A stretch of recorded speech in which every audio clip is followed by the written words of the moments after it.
15 kabuk piso, 5 na namin nabilin. 5 kabuk nga piso ang magikan ni kanawayon. 3 na namin nabilin. Diya kani hapit ko din siya. Palihog kong comment og unsa tong sakita. So good morning mga kabids no. So magchika na naman punta sa atong bad o good news ba. So mag-unata sa bad. Sa bad mga kabids, naitabo sa ato diri sa atong backyard.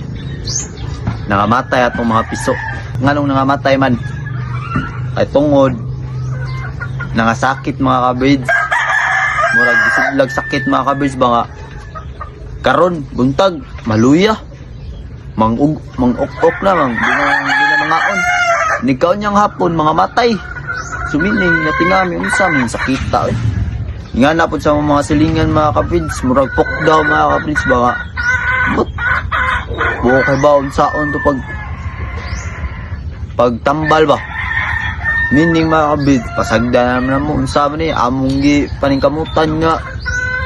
Luwaan tanan, gi disinfect tanan. Gi painom mong tambal. Nangutan na mga laikos mga kamao po ba? Nako pangutan na ninyo. Please comment lang unsa ka kung sakita mga kabids nga. Mao mo di ning kuan ba nagpatay dun sa mga piso. Mao na mga bad na nga nahitabo mga kabids. Ang atong 15 kabuk piso, 5 na namin nabilin. Ang atong 5 kabuk nga piso nga gikan ni kanawayon. 3 na namin nabilin. Diya kani hapit ko din siya. Masakit na ni siya pero naulian pud mga kabids. Mayang palihog kong comment og unsa tong sakita nga di mo kaon. Diya maitig puti nga green nya ni kahapon mamatay. So palihog lang mo ko ninyo mga kabids para maka-learn na pud ta ba unsa tong sakita. Unsa mo tong pagtambal.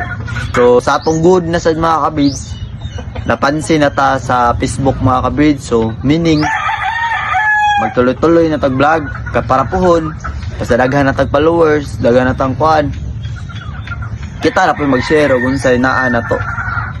Kay ingan na lagi na mga kabids di ba og mo-share kas blessings nimo na adunay. Mas makuan pa mo nang palihog lang ko mangayo kong suporta ninyo tanan mga kabids. Samot na karon nya. Ako na naman giusa og video ba. Namatyan tagmanok nya. Nagistorya na po ta unsa tong bad o good. So napansin naman tas Facebook mga kabids, so meaning tuloy-tuloy na ni atong followers 100 pa ka pin. Di ta mauwaw mo istorya kay tinuod